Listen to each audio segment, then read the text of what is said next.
Sejam muito bem-vindos ao nosso canal. Eu sou o Senhor Papo e o meu convidado de hoje é mais essa personalidade com vocês, Soldado Noélio. Eu sou o Soldado Noélio e nós vamos bater um senhor papo.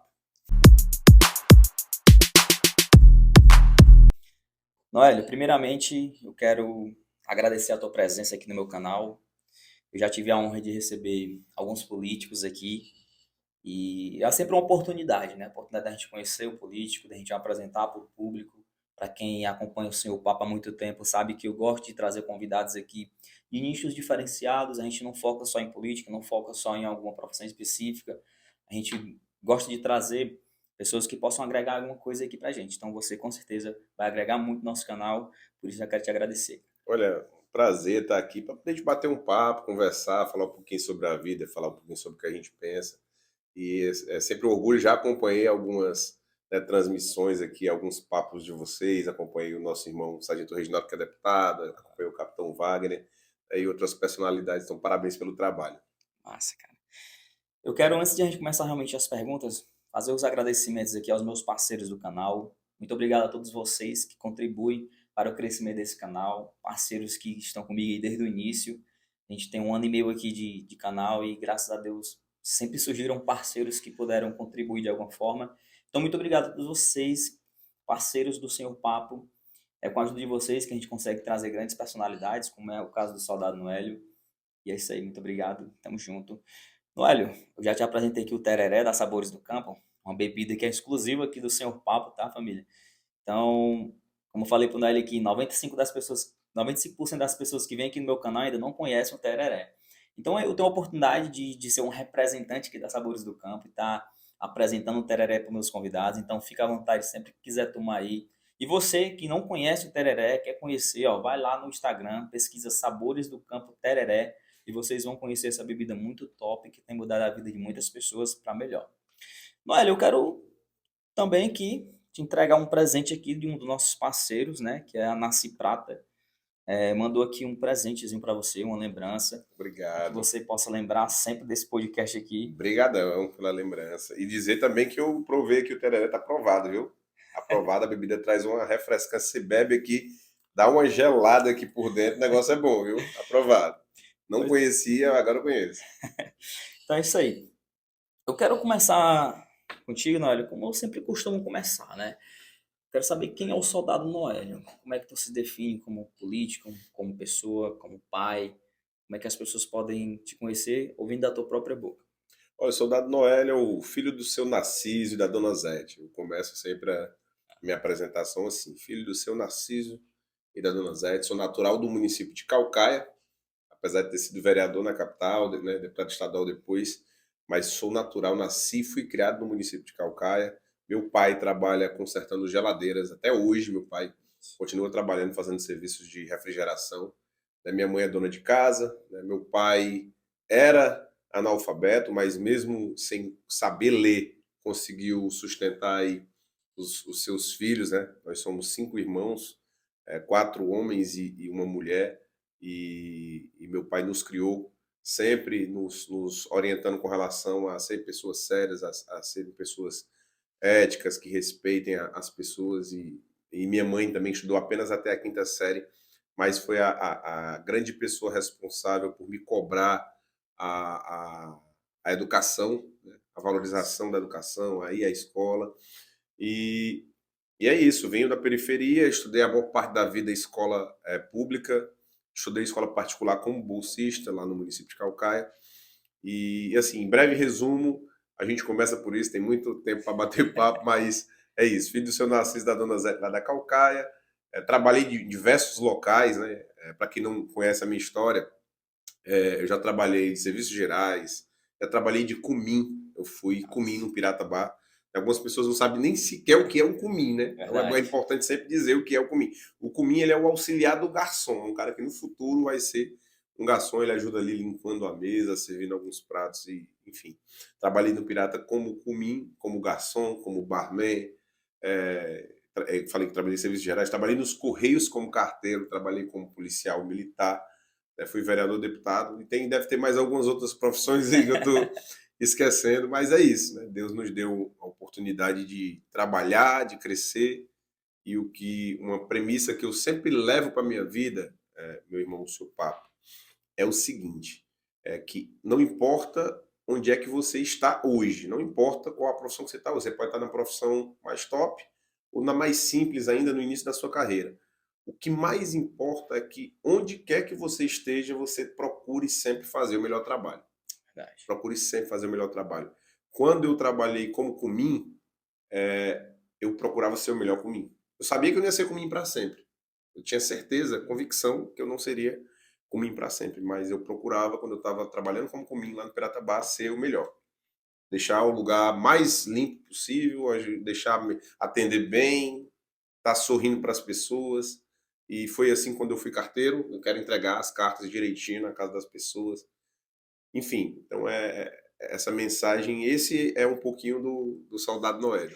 Massa. Tu falou uma coisa aí que eu achei interessante, Noélio, que tu disse, cara, eu sempre tive na minha mente que eu não queria ser comigo para sempre, né?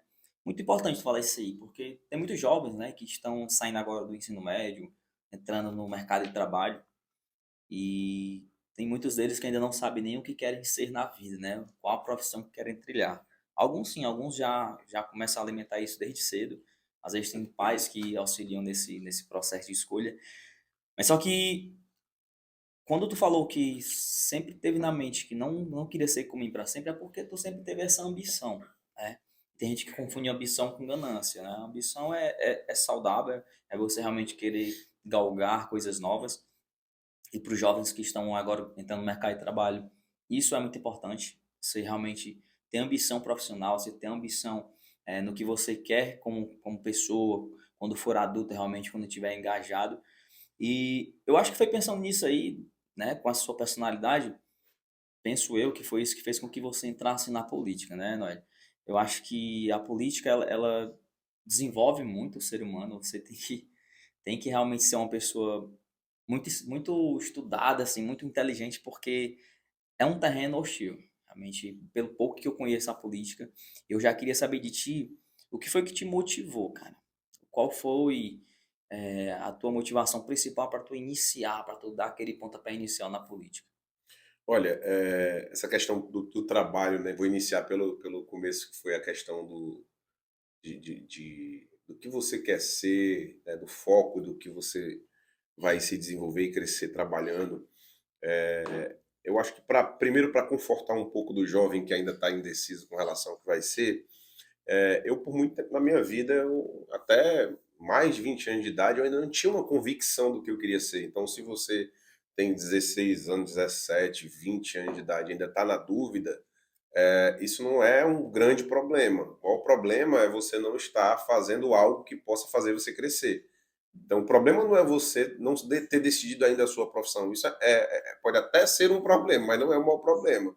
O problema é, por exemplo, se você não está estudando para crescer, para se desenvolver, se você não está procurando um trabalho para poder ter a sua própria renda e tentar ser uma pessoa independente. Então, assim, é como eu disse, eu não tinha um sonho de ser político. Essa é a grande verdade. Eu sempre tive um sonho de ter um bom trabalho, de ter uma condição de cuidar da minha família com dignidade. Nunca fui um cara que sonhou com luxo, não, nunca fui. Assim, na verdade, a minha ida para a política, ela foi uma coisa que eu acho que foi coisa mais de Deus mesmo, que queria, que tinha esse plano para a minha vida.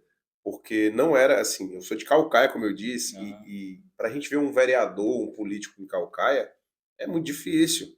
Então, imagine um menino da periferia, lá da rua 3 do bairro Grilo. Uma rua sem saída, do bairro pobre do município de Calcaia. E assim, a gente não tinha acesso a saneamento até hoje, é muita dificuldade lá no nosso bairro. Não tinha esporte, não tinha lazer. O esporte que tinha era um campinho que a gente fez lá, perto de casa. Então, assim, eu fui crescendo e comecei a ir atrás de estudar e trabalhar. Vamos lá, sou de Calcaia. Para estudar, você que é de uma cidade menor, não é de uma grande cidade polo, você tem que sair da cidade. Então, assim, eu vim fazer faculdade, o meu município não tinha faculdade. Então, eu tive que vir para Fortaleza e fazer faculdade em Fortaleza. e depois eu vou atrás de trabalho. Onde é que eu fui arrumar trabalho? Fortaleza. Então acabava que acabei me deslocando para a capital, morava, eu dormia em Calcaia, Calcaia se tornou para mim uma cidade de dormitório. Eu dormia, mas a minha vida inteira era na capital. Aí foi que eu passei no concurso da polícia, que foi quando eu conheci o Capitão Wagner, né, que é daí que é o link, né? É o link Noélio Política. Quem foi a pessoa que me trouxe para a política? Eu posso dizer, em primeiro lugar, Deus, em segundo lugar, o Capitão Wagner. A gente, quando eu entrei na Polícia Militar, antes de eu entrar, eu já o conheci. Eu fui fazer o cursinho preparatório para a Polícia Militar. E ele foi meu professor.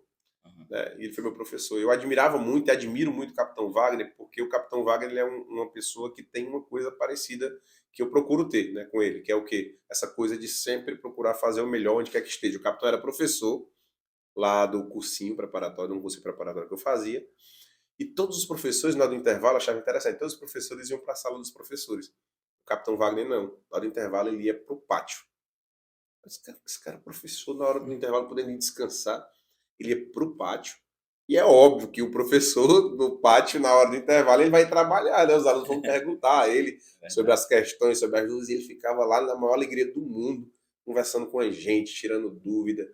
Enfim, aí depois eu fui para a polícia militar, acabei entendendo as dificuldades que alguns amigos já me passavam antes de eu entrar, de como era o trabalho policial, as dificuldades do dia a dia, de legislação. E quando eu entrei, aí foi que eu fui me aproximando dele, a gente buscando melhores condições de trabalho, e foi daí que o capitão, que era vereador, o capitão foi candidato a deputado da primeira eleição, foi para vereador, foi eleito vereador e depois deputado. Quando ele foi eleito deputado, ele disse: nós precisamos montar uma chapa de vereadores. E ele me convidou, disse: olha, estou montando uma chapa de vereadores, estou montando um partido, você é candidato a prefeito em Fortaleza, e eu acho que você é um cara que representaria muito bem a segurança dentro dessa nossa chapa de candidatos. A chapa tinha comerciantes, tinha professores, tinha diversas áreas, né? Então, ele monta a chapa com gente de várias áreas para poder o partido ter mais potencial. E ele disse: olha, você seria um excelente nome para representar a segurança. E eu disse: rapaz, se o Capitão Wagner estava vendo em mim o potencial, não ia ser eu que ia dizer o que ali um cara que para mim é uma referência está dizendo, né? Então foi muito interessante. A mídia na política foi isso. Foi através dessa indicação, né, dessa análise do capitão que me convidou. E realmente é um universo bem complicado, não é fácil. É muito fácil criticar a política, e eu digo: a gente precisa de pessoas boas na política, porque eu vou fazer aqui uma referência que eu sempre uso, uma metáfora que eu sempre uso para explicar um pouco do que é a política. Eu digo assim: imagine que nós temos aqui uma piscina. Né? Aí o cidadão passa lá e olha assim: rapaz, essa piscina está tão suja. Ele olha, vê a piscina suja, aí vai embora. Uma semana depois ele volta e olha assim: rapaz, essa piscina está mais suja ainda do que na semana passada. Ele vai voltar daqui a um ano e vai dizer: meu Deus do céu, não vai parar de sujar, tá? Ninguém está conseguindo mais ver a água nessa piscina de tão suja que ela está. Por que eu estou dizendo isso? Uma piscina, ela se limpa sozinha, né? A piscina não vai se limpar sozinha. Alguém tem que pegar e, ao invés de só reclamar e dizer que está sujo ali, alguém vai ter que pegar e vai chegar lá e vai ter que começar a limpar. Né? Verdade. Então, a política é da mesma forma. As pessoas precisam, ao invés de apenas criticar a política, as pessoas boas que estão criticando a política, elas precisam entrar na política. Entrar Verdade. na política e fazer diferente, tentar fazer de uma forma com que as pessoas possam ter orgulho de algum político. A minha alegria, enquanto eu estive, né, fui vereador, fui deputado estadual. Nesse momento eu não estou em cargo eletivo, né, mas eu fui, por 6 anos, estive dentro da política. E a minha alegria era eu chegar em qualquer lugar e ter a alegria de alguém chegar e me elogiar. Cara, parabéns pelo trabalho, obrigado pelo que você está fazendo, acompanho você. Isso é muito gratificante, né? Você vê no país políticos que são encontrados no aeroporto e as pessoas criticam, vaiam, xingam, e a Verdade. gente tem a alegria de poder andar na rua e o cara abordar, e até hoje as pessoas me abordam: pô, Noel e tal, parabéns, te acompanho e tal. Então é isso aí. Noel, eu quero pegar um gancho dessa metáfora aí que tu falou aí, sobre a limpeza da piscina, né, cara? Você, com certeza, antes de ser político, você talvez criticou alguns políticos, né? E o que eu presto atenção em muitas pessoas, quando se fala de política, é que tem aqueles políticos que só aparecem em época de eleições, né? Como você disse, o cara tá vendo ali a sujeira e não tem atitude de limpar. O político, ele passa, ele sempre faz na promessa da limpeza. Usando essa metáfora que você usou aí, né? Sempre existe a promessa de melhorar aquela situação. Como é que tu encara essa cobrança? Porque tu pode chegar, fazer uma promessa e quando tu tiver eleito lá, os teus eleitores vão cobrar. Como é isso pra ti, cara? Olha, eu passei por algumas situações, eu sempre tentei na política ser honesto, verdadeiro e transparente. Eu acho que a gente precisa, o cidadão ele precisa olhar para a política, olhar para o político e não endeusar o político. Quando você passa a endeusar qualquer político que seja, a gente começa a entrar por um caminho perigoso, por um caminho Verdade. ruim. Nem o político ele tem que ser endeusado, ele é um homem e é passível de erro, como eu sou passível de erro, como qualquer ser humano é passível de erro. Então, obviamente, nós vamos ter políticos que nós gostamos mais, que nós admiramos mais, mas até esses políticos que nós gostamos mais, eles também têm a possibilidade de errar, porque são humanos. Então, Verdade. esse é o primeiro aspecto que eu vejo. Então, a gente precisa trabalhar com transparência, com seriedade, e a população também precisa aprender qual é a função de cada político. Verdade. Porque muitas das críticas, ela vem pela falta de conhecimento de qual a função daquele político. Por exemplo, eu fui vereador, mas enquanto vereador, qual é a função de um vereador? A função do vereador, ele tem que fiscalizar as ações do prefeito, as ações do prefeito, da prefeitura, e ele tem que propor projetos, leis, iniciativas, né, fazer fiscalizações e propor. Em resumo, a grande parte é projetos e fiscalização das ações da prefeitura. Só que o que acontece? Qual é o problema? Quando você é vereador, deputado, foi vereador, deputado, você apresenta um projeto que precisa de dinheiro do cofre da prefeitura para ser executado. Esses projetos eles são apresentados como projeto de indicação, que é uma mera sugestão ao prefeito. Por exemplo, imagine que aqui em Fortaleza tem um determinado bairro que uma rua não tem calçamento. O vereador ele não tem o poder de chegar lá e determinar e determinar que seja feito aquele calçamento. O que ele tem que fazer é o quê? Ele faz um requerimento à prefeitura e o prefeito vai decidir. O prefeito ele é o grande gestor, ele que recebe os recursos dos impostos e ele vai decidir o que fazer com aquele recurso. Não é o vereador, né? O vereador ele vai ser o quê? Vai ser uma voz para cobrar aquela obra. Só qual é o problema? Os próprios políticos confundem a cabeça da população. Por quê? Porque o vereador ele cobra a execução de um calçamento, por exemplo, e quando o calçamento é feito, ele vai lá e diz assim, ó, eu que mandei fazer. Aí o que acontece? Isso gera uma confusão na cabeça do cidadão Verdade. que acha que o vereador tem o potencial de chegar e mandar fazer o calçamento. Aí quando chega numa rua, ele diz que fez, aí o da rua vizinha que está quebrada diz, rapaz, eu tô com raiva do vereador tal, porque ele disse que ia asfaltar aqui a rua, não asfaltou e mandou asfaltar a outra e não asfaltou a minha.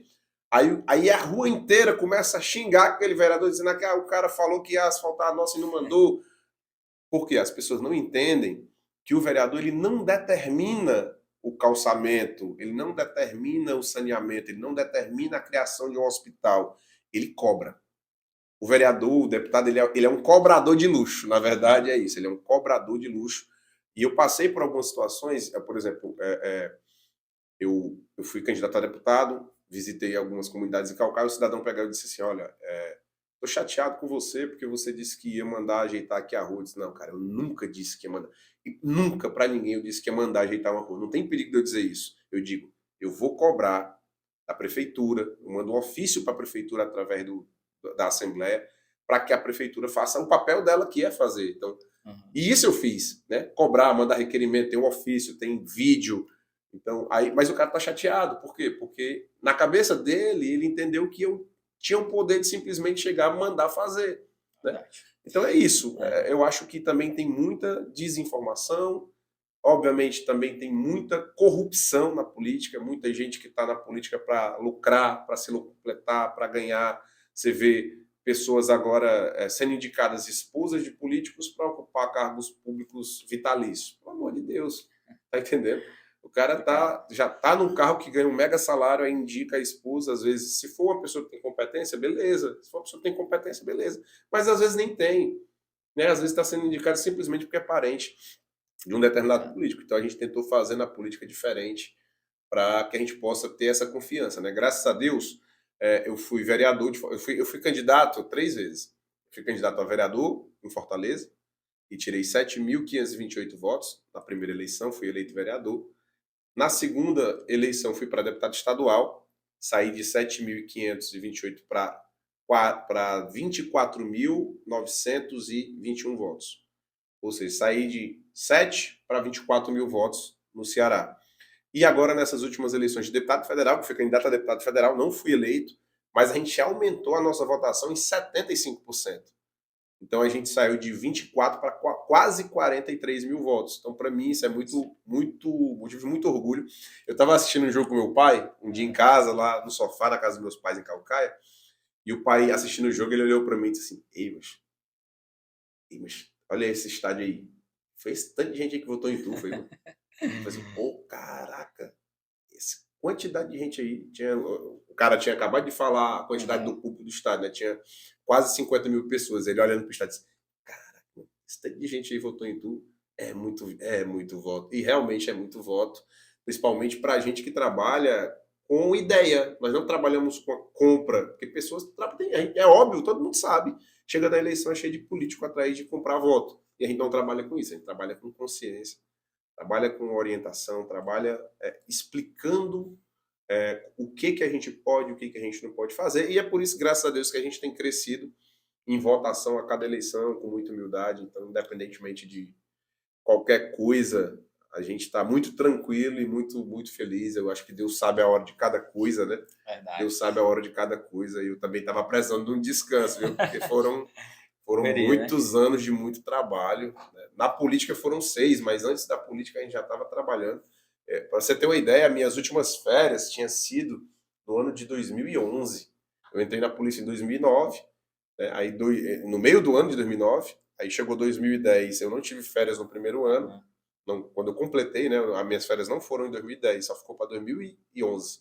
Aí eu tirei férias de verdade em 2011, tirei um mês de férias. E de 2011 para cá, eu não tinha tido mais férias, era trabalho direto, direto, direto, direto. O máximo que eu conseguia com a minha família era viajar, tipo, passava 2 dias, 3 dias no final de semana, né? Mas era tipo assim, eu tava lá na Lagoinha, hospedado, na beira da praia, mas com o celular toda hora olhando, chegando a mensagem: Noel, preciso disso, Noel, preciso daquilo, Noel. Então, assim, era realmente muito desgastante para quem entra na política e quer fazer um trabalho sério. É muito desgastante. Eu tive a oportunidade ontem, eu estava numa festa ontem com um amigo, encontrei um amigo que assumiu o mandato de vereador em Fortaleza recentemente. Ele me viu e fez assim, com a sua cabeça: Macho, eu não imaginava que era tanto problema. Ele dizendo: Macho, eu não sabia que. Eu sabia que política era cobrado, mas eu não sabia que era desse tanto. Ah, meu Deus do céu. Aí eu disse: Não, cara, relaxa, faz a tua parte, aproveita aí e tenta deixar né, a tua marca, registrar o teu nome aí, fazendo alguma coisa legal. Enfim, é isso. Noel, tu tava falando aí sobre a questão do papel do vereador, né? Você já foi vereador e desde sempre tu foi da oposição, né? Ao governo, sempre foi da oposição junto com o Capitão Wagner e Sargento Reginaldo. Pegando um pouco sobre isso que você falou sobre o papel do vereador, que as pessoas te cobram para asfaltar a rua, para resolver algum problema no bairro. Quando você é oposição, isso se torna ainda mais difícil, né? Olha, ser oposição, o que é ser oposição, né?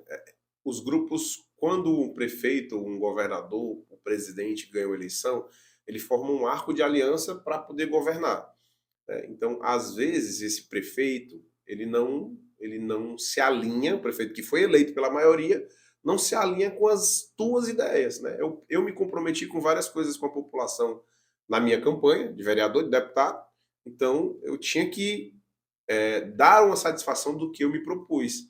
E eu sabia que com aquele prefeito, aquilo que eu me comprometi não ia sair do papel, não ia se efetivar. Então não fazia sentido eu estar dentro da base de apoio daquela gestão. É, como oposição é mais difícil, óbvio que é, mas você tem uma liberdade muito grande, porque as alianças elas se compõem na sua grande maioria em troca de benefícios. Não é preocupado com o interesse da população. Ah, Muita gente ganha uma eleição de vereador e de deputado e vai para a base de um prefeito, de um governador, não porque ele admira e acha que o cara faz coisa boa, mas porque ele está ganhando cargos na gestão para indicar parentes, aliados, enfim, na prática funciona em sua grande maioria dessa forma. Então, como oposição, eu tive algumas alegrias, né? A gente conseguiu trabalhar e ajudar muita gente. Eu me lembro que eu fui chamado lá em Itatira, tem uma CE em Itatira que ela estava abandonada, lá toda totalmente esburacada, e a população estava revoltada porque o governador da época tinha ido lá na rádio e ele tinha se comprometido a fazer a reforma da CE. Ele foi na rádio e disse assim, ó, o dinheiro já está liberado, nós vamos começar a obra. E nisso já tinha passado quase 2 anos. E o governador tinha ido e tinha dito que o recurso estava liberado. Aí a gente foi, fez o pronunciamento na Assembleia, a população se mobilizou.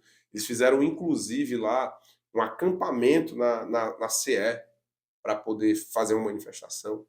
E a gente conseguiu pressionar o governo ao ponto dele fazer a obra. Como eu disse, ó, eu não tenho como mandar fazer a obra. O que eu tenho como fazer é cobrar, é pressionar, falar, né, para constranger o político, o líder político, e ele dizer, pô, vou fazer essa obra porque esse cara tá enchendo o saco, tá desgastando a minha É, imagem enquanto governador. E a gente conseguiu fazer essa pressão e foi feita a obra. cara. Fiz denúncias da CE 085. Eu me lembro que uma vez eu fui até Camusim fazendo a fiscalização. A CE 085 estava totalmente esburacada. E a gente foi e fez um vídeo. E lá naquela região, tinham vários deputados que eram aliados do governador. Aí você tem que usar um pouquinho da psicologia, né? Eu não ia arrumar briga com os deputados, não fazia sentido. Quem resolve o problema não eram os deputados. Aí eu fazia o quê? Eu cheguei lá, fiz um vídeo e disse assim, ó, governador, isso aqui é um absurdo. O senhor está constrangendo seus aliados. Os deputados que lhe ajudam, que votam o que você quer, que apoiam o seu governo, estão com vergonha de botar a cara na rua porque a CE da cidade dele está totalmente esburacada, governador. Se o senhor não quer ajudar a população, ajude pelo menos seus aliados. Que eu tenho certeza que depois do que eu lancei aquele vídeo ali, o deputado Sérgio Aguiar, o deputado Romeu, devem ter mandado o vídeo para o governador e ter dito assim, rapaz, governador, pelo amor de Deus, ó, ajude a gente. A gente realmente está numa situação complicada. Então fazia de uma forma com que a própria base do governo procurasse resolver o problema, né? E sem precisar agredir pessoalmente ninguém. A gente conseguiu fazer essa questão das CEs. Eu me lembro que a gente cobrou a policlínica de Maracanaú, que tinha sido construída e estava parada, sem funcionar. Denunciamos na Assembleia várias vezes, foi aberta. A policlínica de Canidé, que também estava construída, sem funcionar. Inclusive fiz uma denúncia, mostrei os equipamentos lá dentro, novos, sem funcionar. Foi inaugurada a Policlínica de Canidé, de Maracanaú, o Hospital Regional do Vale do Jaguaribe, que também estava já concluído e na pandemia estava fechado. Então foram algumas das obras que a gente denunciou, que foram inauguradas e com certeza beneficiam hoje milhares de pessoas que muitos sequer não sabem nem quem é o Soldado Noélio, que ajudou a cobrar. Mas isso não é o principal, né? O principal é que o serviço público funcione. Essa é a função da gente, que é pessoa pública, é ajudar de alguma forma a melhorar a vida das pessoas. Eu tive outra oportunidade, eu vou falar aqui mais rapidamente. Foram 2 casos que, para mim, me impactaram muito. Um foi de uma criança que ela não ouvia, ela era surda. A mãe, aos 2 anos de idade, percebeu que a criança não desenvolvia a fala, foi no médico, foi feito o exame e descobriu que ela era surda. Ela foi para a justiça, porque o sistema de saúde não funcionava, e ela conseguiu uma decisão judicial para que fosse feita uma cirurgia, colocado um implante coclear. Mas o Estado não cumpria a decisão. E nisso a criança foi crescendo, né? 3 anos, 4 anos, 5 anos de idade. Quando o caso chegou para mim, a criança já tinha 7 anos de idade. E o que foi que eu fiz? A gente deu assessoria jurídica para a família, aí expliquei para ela que tudo, a parte jurídica já estava sendo feita, né? Só faltava realmente executar. E um dia ela me ligou desesperada, chorando, a mãe dessa criança. Eu tinha umas agendas que estavam marcadas que tinham sido desmarcadas. Acho que foi providência divina. Aí eu peguei e falei assim, mãezinha, você está desocupada agora? Ela, tô. Faça o seguinte, vá na minha casa. Vai lá na minha casa. Eu tinha 2 agendas, foi desmarcadas. Aí dei o endereço para ela, ela foi na minha casa. Se possível, levar a sua filha. Ela levou. Chegou lá, conversei com ela e disse, olha, só tem uma coisa que eu posso fazer. Eu não tenho como determinar. Vai de novo aquela história que o político, o deputado, o vereador não manda, ele pede, cobra. Disse, mãezinha, eu não tenho como determinar que seja comprado o equipamento e feita a cirurgia, mas o que eu posso fazer é falar. Se a senhora não se sentir constrangida, a gente pode fazer um vídeo denunciando esse absurdo. Se a senhora topar, se a senhora não se sentir constrangida, achar que isso é importante, eu acho que para mim é o último meio que a gente tem para fazer. Aí ela sentou na sala, topou, a gente fez o vídeo, inclusive a pequenininha estava do lado dela, a filha dela, a Isabela, inclusive o nome da criança é o nome da minha filha também, por coincidência, né? A gente escolheu o mesmo nome, Isabela, e o nome da mãe dela é Kátia. A gente fez o vídeo, com uma semana, ligaram para a mãe e disseram, olha, mãezinha, vem aqui no HGF, ela não foi no HGF, olha, a cirurgia da sua filha vai ser feita nesse mês, mas não é por causa do vídeo, não é por causa do vídeo. Aí ela pegou e disse, Noélio, ela falou que não era por causa do vídeo, por dentro eu ri, mas eu fiquei bem séria. É óbvio que foi por causa da denúncia, né? Porque a gente já estava esperando há anos e não saía. Mas enfim, eu não queria também questionar, eu queria que a minha filha fizesse a cirurgia. A cirurgia foi feita, e não foi feita só a dela.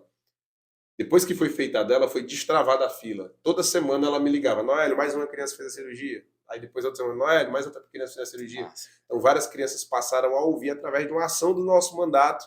E o caso do Paulo, que é o outro cara, que é um cidadão de Fortaleza, ele descobriu uma doença muito grave e ele foi perdendo os movimentos. Ele tinha uma vida normal e de repente começou a perder os movimentos e ficou sem andar. Quando eu conheci o Paulo, ele só mexia a cabeça. Ele não mexia os braços, não mexia as pernas numa cadeira de rodas e a gente entrou com ação judicial para conseguir um medicamento para ele. O medicamento custava, acho que 100 mil reais. Conseguimos a ação judicial, ele tomou o medicamento e, assim, é incrível isso. Ele voltou a andar. Massa. O Paulo voltou a andar, o cara estava sem andar. Isso foi feito através de uma ação nossa, uma ação judicial, mas também política, né? Porque ele procurou um político para tentar ajudar. E essas coisas foram, assim, para mim, coisas muito gratificantes. Massa. A importância da oposição, de você realmente cobrar uma coisa que é direito do cidadão, né, Noélio? Eu quero aqui já fazer um agradecimento aqui especial ao Que Açaí Nordeste. O nosso podcast está sendo transmitido ao vivo lá no Que Açaí Nordeste. São 22 lojas aqui no Ceará e uma loja em São Paulo. Então, realmente é um parceiro nosso aí que está com a gente desde o início. E é lógico que não poderia faltar o nosso açaí aqui. Por favor, diretora, pode trazer aí, por gentileza. Para quem aqui não gosta de açaí, né? Então, Que Açaí Nordeste, eu tenho a honra de tê-los aqui como parceiros. Para quem não conhece, o Que Açaí Nordeste é do mesmo grupo do Açaí Náticos. Açaí Náticos, Noélio, é uma distribuidora de açaí, tá? E você que está assistindo a gente aí, quer ser empreendedor, quer colocar o seu próprio negócio, ou se você já tem a sua loja de açaí, mas está querendo mais qualidade, Açaí Náticos. Com certeza, se você for lá, você vai ter toda uma assessoria para o seu negócio. E com certeza lá tem tudo que uma loja de açaí precisa. Então, pensou em abrir uma loja de açaí, pensou Açaí Náticos. É o nosso parceiro aqui que eu indico e confio. E já quero pedir também para quem está assistindo a live, tá, pessoal? Para quem está aqui, ó, mandando algumas mensagens aqui, já se inscreve no canal, cliquem no botão inscrever-se, ativa o sininho de notificação para não perder nada. Tá só no começo aqui do nosso podcast, ainda tem muitas perguntas que eu faço para o Noélio. E vocês são os nossos convidados a ficar aí ligado até o final.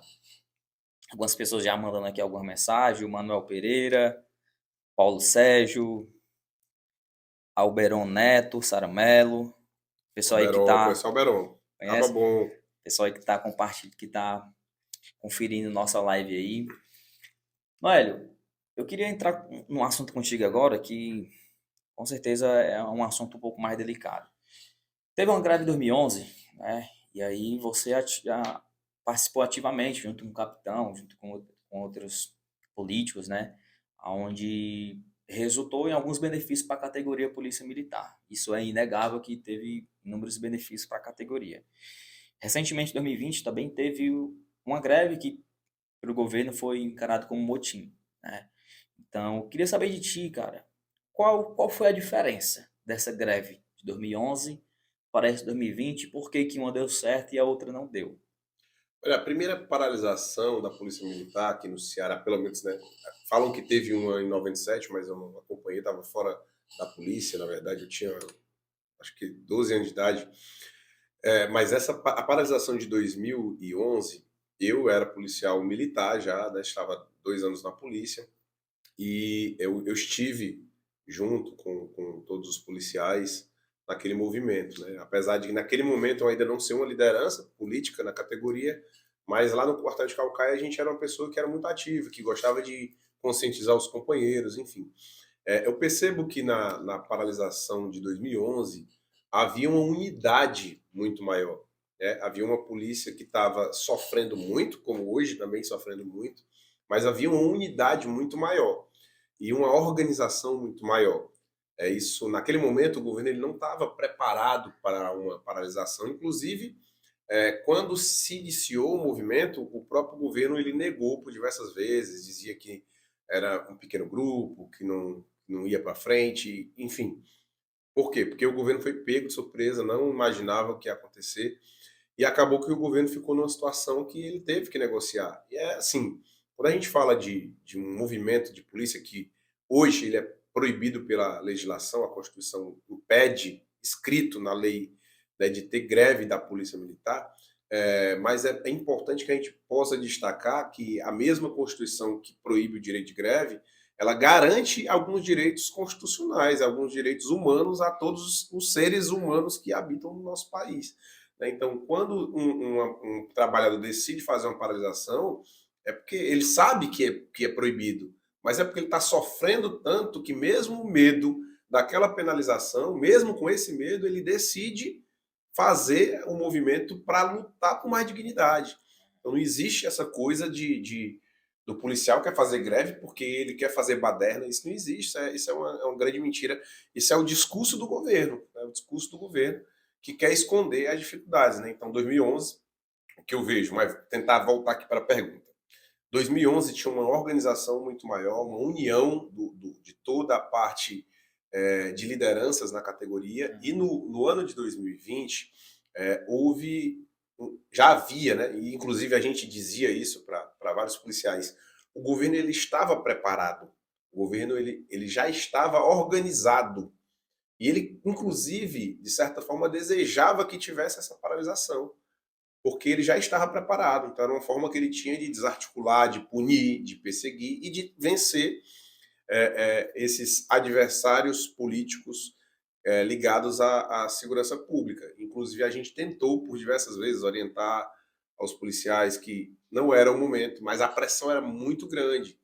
Havia um grupo de policiais que estava realmente com os ânimos muito aflorados, querendo fazer a paralisação, e por mais que... Eu me lembro de um momento que eu conversei com vários policiais e eu dizendo para eles, olha, o governo está preparado, a justiça é contra a gente, a população, a mídia é contra a gente, a grande parte da população é contra a gente.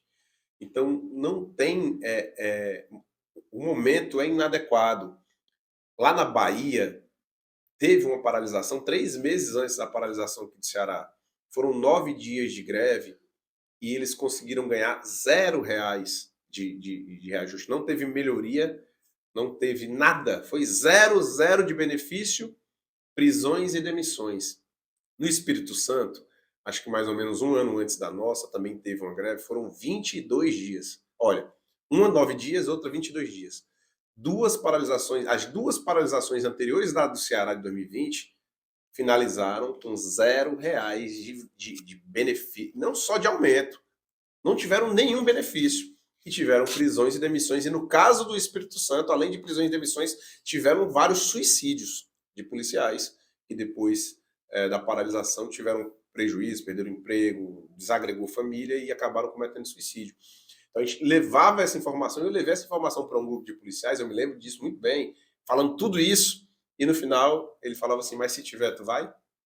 Ou seja, eles já estavam com a opinião formada, e a gente, mesmo no papel de liderança, muitos liderados não quiseram nos ouvir, né? Então, assim, eu acho que houve essa desorganização, essa desunião, né? Não houve essa sintonia com o que a gente estava tentando fazer com o que uma parte da tropa queria fazer.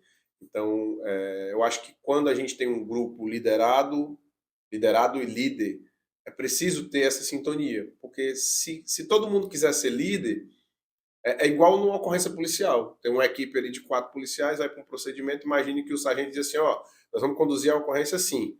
Aí o cabo diz, não vai ser assim, vai ser assado. Aí o soldado, não é de nenhum jeito de nenhum de vocês dois, é por aqui. Vai dar certo?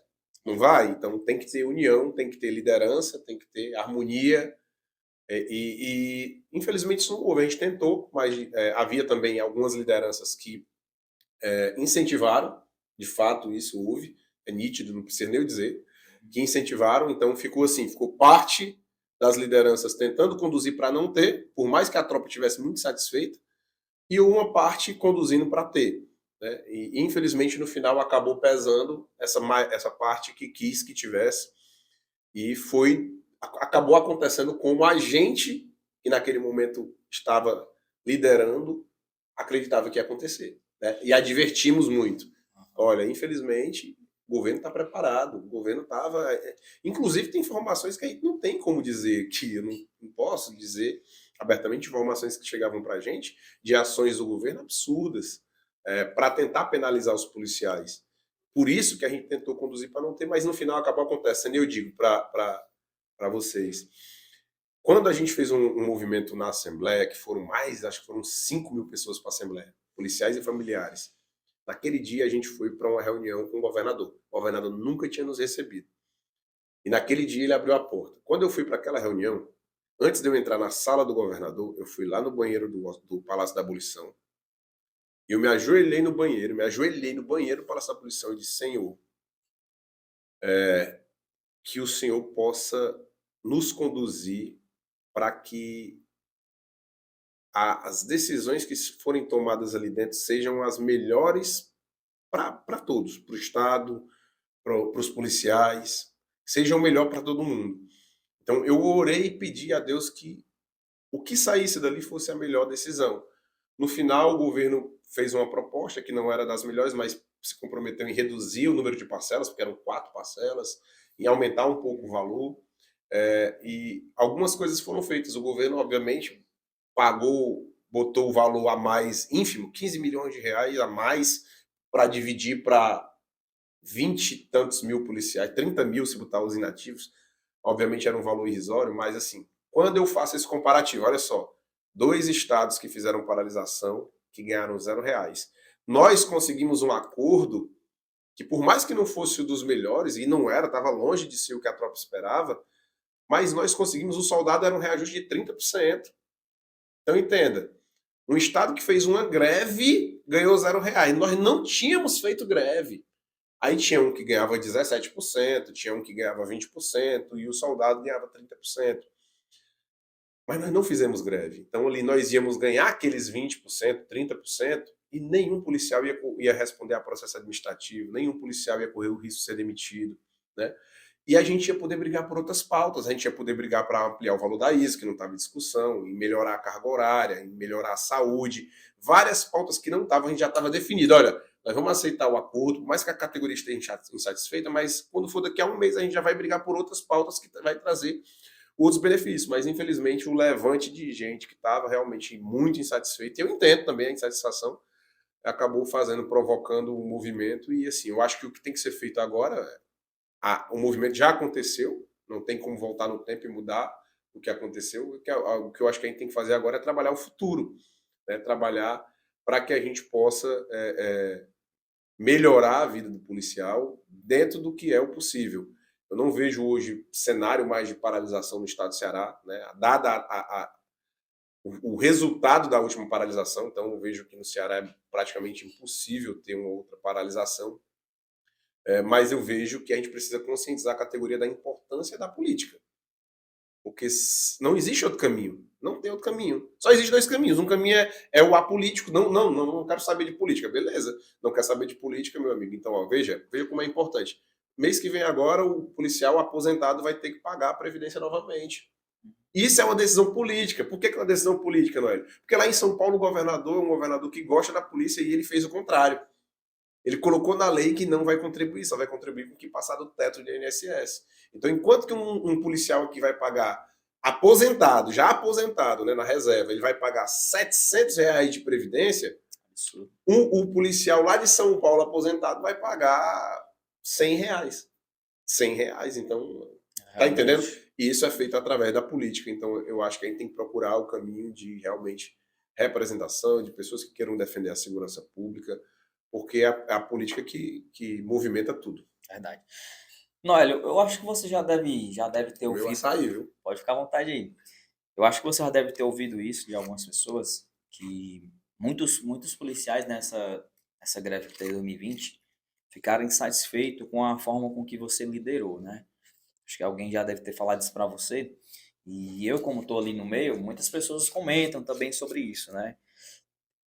Você falou sobre aquele momento onde você se reuniu com o governo, né? E uma frase que ficou marcada, que você falou, foi perguntando às pessoas que estavam lá: vocês confiam em mim? Isso realmente marcou a tropa. E aí, quando veio a proposta, não foi exatamente o que a tropa quis, né? O que o pessoal que estava ali queria ouvir. Então, daí desencadeou realmente, deram continuidade ao movimento. E para muitas pessoas elas se sentiram traídas, se sentiram decepcionadas com a forma com que você liderou ali. O que é que tu pode dizer para essas pessoas, cara, que ainda hoje, de certa forma, te culpam por um problema que talvez nem seja seu? Olha, na verdade, o que eu vejo, vou fazer um resumo, paralisação. O que precisa para uma paralisação da polícia funcionar? Resumidamente, em qualquer estado do país, adesão. Então, é, a maior forma de se resolver um problema de paralisação, de ter paralisação ou não, é a adesão. Nós, com a experiência que nós estamos visitando todos os quartéis do estado do Ceará inteiro, a gente sabia que não teria adesão. Eu já tinha consciência de que numa eventual paralisação a adesão seria de no máximo 20%. Inclusive eu disse isso para vários policiais. Eu disse isso para vários policiais. Que se tivesse, não queria que tivesse, mas se tivesse, a adesão seria de no máximo 20%, que foi o que aconteceu na Bahia e deu errado.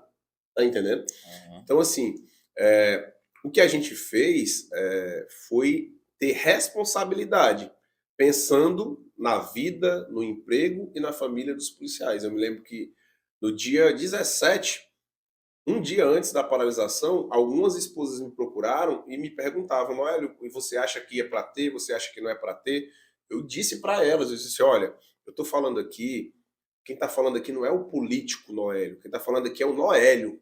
Noélio que foi policial militar e que foi demitido por conta de uma paralisação. Eu perdi meu emprego, tive que vender meu carro, passei dificuldade para pagar a pensão dos meus filhos, de sustentar a minha família por conta de uma paralisação. E eu não quero que o esposo de vocês passe pelo que eu passei. Eu tenho que ter responsabilidade. Verdade. Porque é muito fácil para mim, enquanto político, mandar e jogar vocês para uma greve. Por quê? Porque eu tenho, no caso como político, eu tenho o foro, o privilégio do foro, do benefício de ter a imunidade, né, enquanto político. Mas o policial que está na ponta não tem, não. O policial que está na ponta não tem, não. Então, para mim, a coisa mais fácil do mundo era dizer: faça greve. Por quê? Porque se desse errado, eu estava tranquilo. Se desse certo, eu estava bem. Mas a responsabilidade fez com que a gente dissesse: o que eu vejo de insatisfação é por quê? Porque houve uma negociação com o governo, e quando houve essa negociação, a gente foi até o limite para tentar melhorar a pauta, que ficou muito longe do que a gente queria. A gente fez várias propostas ao governo, várias propostas, várias tabelas, o governo não aceitou. E quando chegou num determinado momento, o governo disse: ou é isso aqui, ou não tem mais negociação. Ou é isso aqui, ou não tem mais negociação. E a gente tinha que tomar uma decisão. Levar aquela decisão para uma nova reunião, ou já definir lá. E foi definido em grupo. Não fui eu que decidi. Não fui eu que decidi. Foi o grupo de lideranças da categoria que estava lá, legitimamente, para representar. Eu também, eu não fugi da minha responsabilidade. Eu também assinei o acordo. Mas não foi só o Noélio. Estava lá o Noélio, estava lá o Sargento Reginaldo, estava lá o Capitão Wagner, estava lá a Aspramessa, estava lá a APS, estava lá a Aspra, estava lá a ASOF, estava lá todas as grandes associações da polícia estavam lá com as suas lideranças, com os seus presidentes, e todos decidiram juntos assinar o acordo. Por quê? Porque na nossa conta, se nós levássemos o acordo para uma deliberação, ia haver a greve. E a gente não queria que houvesse a greve, porque sabíamos que se houvesse a greve, muita gente ia se fuder. Desculpe o uso da palavra, mas é isso, Verdade. entendeu? A gente tinha essa convicção. É igual um pai que o filho quer fazer uma coisa e o pai não deixa o filho fazer aquela coisa, porque ele acha, pô, pô, pai, eu só quero brincar, eu só quero jogar bola com meus amigos no campinho lá da esquina. Aí o pai não deixa ele jogar. Por quê? Porque o pai é ruim pro filho? Não. É porque o pai tá preocupado, porque lá na esquina onde ele tá jogando bola do lado tem um cara usando droga. Lá do lado, na semana passada, um cara roubou o outro. Lá, um dos meninos que estava jogando no campo foi assassinado porque ele era do bairro tal e estava jogando bola no bairro, na rua que é da outra facção, e uma criança foi assassinada. Então, o pai, às vezes, ele deixa de fazer uma coisa que o filho quer, não é por maldade, não. É preocupado com o próprio filho. Então, a gente decidiu aquilo ali, e eu falo aqui em meu nome, mas também defendendo todos os outros que assinaram aquele acordo. Não foi, por mais que eu sei, em tese, a melhor coisa do mundo é você levar para as pessoas decidirem. Mas nem sempre o que a maioria das pessoas estão decidindo é a melhor coisa do mundo. É só você ver lá, ó, a Venezuela, a maioria das pessoas votou num presidente. Olha o que está acontecendo com a Venezuela. Tá entendendo? Então, assim, o que a gente fez, por mais que tenha chateado algumas pessoas, a gente fez com o desejo do coração, e isso Deus sabe, né? Isso Deus sabe. A minha família sabe, e quem realmente acredita em mim e me conhece sabe. O que a gente fez tentando evitar o que aconteceu, que é o quê? Pai de família perdeu o emprego. E vários perderam, vários perderam. Eu conheço vários, eu Verdade. tenho um contato de vários policiais que foram demitidos. E, inclusive, eu me lembro de policial que conversou comigo antes, eu dizia que para ele, conversando com ele, com um amigo dele que era contra a paralisação, que eu achava que ia dar errado, que ia dar merda, e eu disse pro policial, cara, não é momento, não vai dar certo, vai dar errado. E explicando os porquês, depois que o movimento começou lá no Antônio Bezerra, com 2 dias, um desses policiais me viu e disse, Noel, e aí, Noel, o governo não está negociando, o governo está dizendo que não vai na anistia, e agora o que, é que a gente faz? E agora? Porque ali ele parece que acendeu a luz do que eu tinha falado para ele anteriormente, né? Aham. De que ia ser difícil, que a justiça ia se armar para poder penalizar todos, para tentar matar o movimento. Havia inclusive um movimento nacional dos governadores. Tinha um grupo dos governadores de todos os estados do Brasil, onde o governador do Ceará também estava dentro, que eles ficavam dizendo: olha, faça tudo o que precisar para matar esse movimento aí. Porque esse movimento é um mau exemplo, porque os outros estados também pagam mal, Uhum. né? Pagam miseravelmente os policiais, e eles não queriam que o movimento desse benefício para a categoria, porque achavam que isso poderia induzir outros movimentos em outros estados. Então, enfim, tudo que eu fiz foi com senso de responsabilidade. Não sei se eu faria, sabe, diferente, não sei. Talvez, talvez, eu acho que o grande erro foi a forma que foi apresentado o acordo, né? Eu acho que esse foi o erro e a gente tem que fazer esse meia-culpa. Eu acho que a forma que foi apresentado, quando foi feito, isso para mim foi um Uhum. erro, um equívoco, que foi apresentado como uma grande vitória, que na verdade não era uma grande vitória. Né? Isso depende muito do ponto de vista também, porque se eu faço um Aham. comparativo com a Bahia e com o Espírito Santo, foi uma grande vitória, porque Bahia e Espírito Santo fizeram greve, tiveram prisões e demissões e não ganharam nada. A gente sem greve tinha ganhado 20%, soldado 30%. Então, comparando com os outros estados, era uma grande vitória. Mas comparando com a perda salarial histórica do policial do Ceará, era pequena. Né? Então, eu acho que a forma de transmitir foi o grande erro, foi o que gerou a grande revolta, esse sentimento. Mas, Entendi. como eu disse, aquilo tudo foi feito por um grupo, não foi feito por mim sozinho, não foi feito só pelo capitão, não foi feito só, né? E eu estou falando aqui do acordo, tá? Porque as pessoas tentam colocar o capitão como se o capitão tivesse participado ou induzido greve. Pelo contrário, o capitão sempre foi totalmente contra essa paralisação de 2020, sempre, sempre, sempre, sempre. Então, assim, eu estou falando do momento do movimento de reuniões para se conduzir a um acordo. E eu acho que foi isso. Inclusive, depois de um tempo, um policial um dia me mandou uma mensagem e falou até, pô, você falou para a gente confiar em você. E eu disse, infelizmente muita gente não confiou. Infelizmente muita gente não confiou. Porque o que a gente queria? Assim, recebe o acordo, é o acordo porque o acordo é maravilhoso? Não, o acordo não é maravilhoso.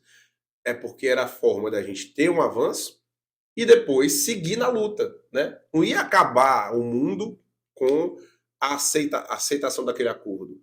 O acordo não era o ideal, mas a gente tinha várias pautas que não estavam no acordo. Não foram discutidas, porque lá era salário. Mas a gente poderia, por exemplo, aumentar o valor da ISO, brigar para aumentar o valor da ISO depois, porque não estava no acordo. Isso é renda. A gente poderia melhorar a assistência à saúde do policial, não estava no acordo. Então, a gente tinha uma série de carga horária, reduzir a carga horária, porque aí você ganha mais tempo de qualidade com a sua família, qualidade de vida. Então, tem uma série de pautas que a gente poderia ter brigado depois. Então, a nossa estratégia era essa, né? Infelizmente não foi, mas, assim, graças a Deus, a gente teve um tempo depois, visitou muitos quartéis, conversou com muitos policiais e conseguiu explicar a muita gente. E tanto é que a gente conseguiu, mesmo com toda essa dificuldade da paralisação, esse momento das insatisfações, né, algumas com razão, a gente conseguiu mesmo assim ampliar a votação. Né? Então eu acredito que isso é uma demonstração de que muita gente depois entendeu, e eu acho que a gente tem que juntar os cacos, porque não tem opção não. Meu amigo, quando o policial tá lascado, fudido, sofreu um acidente, tá lá no JF, não tem um político que vá lá ajudar. Não tem. Tem. Então você. Tem policial que não votou no Soldado Noel, não votou no Reginaldo, não votou em policiais, em profissionais de segurança, votou em alguém civil de outra área, de outra profissão, porque gosta, porque é conservador, é de direita, ou em outro mesmo, até de esquerda, tem policial que vota. É livre o voto, mas na hora que um policial está precisando lá, meu amigo, pode procurar. Não vão, não vão. As pessoas. Muita gente procura o policial na hora do voto. Quando chegar no ano que vem, aí tá todo mundo atrás do voto do policial. Mas agora, quando o policial tá precisando, ninguém aparece, não.